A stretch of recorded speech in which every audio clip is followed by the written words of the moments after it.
विपक्ष के उपराष्ट्रपति पद के उम्मीदवार बी सुदर्शन रेड्डी सीपीआईएम नेताओं से मिलने के लिए पार्टी दफ्तर पहुंचे।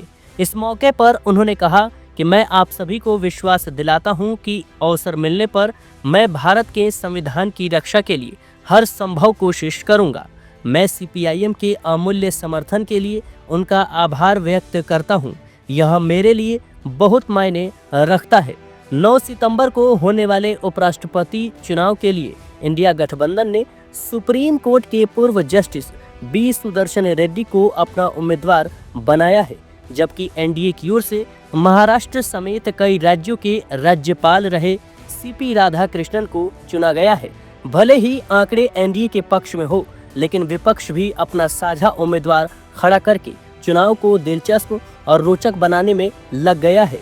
इसके चलते ही बी सुदर्शन रेड्डी और सीपी राधाकृष्णन तमाम दलों के नेताओं से मिलकर उनका समर्थन मांग रहे हैं।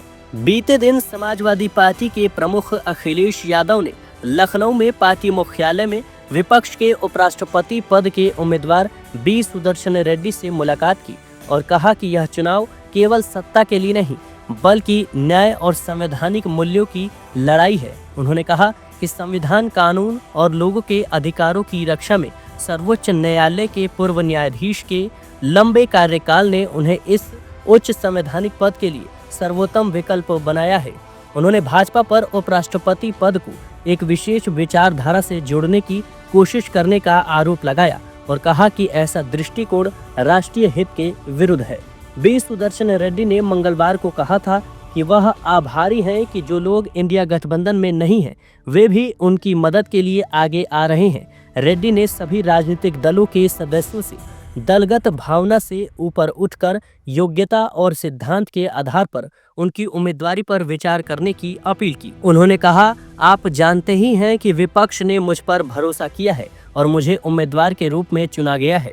मैं आभारी हूँ कि न केवल इंडिया गठबंधन बल्कि गठबंधन से बाहर के लोग भी मदद के लिए आगे आ रहे हैं, लेकिन मेरे मित्र अखिलेश यादव के बिना यह संभव नहीं होता।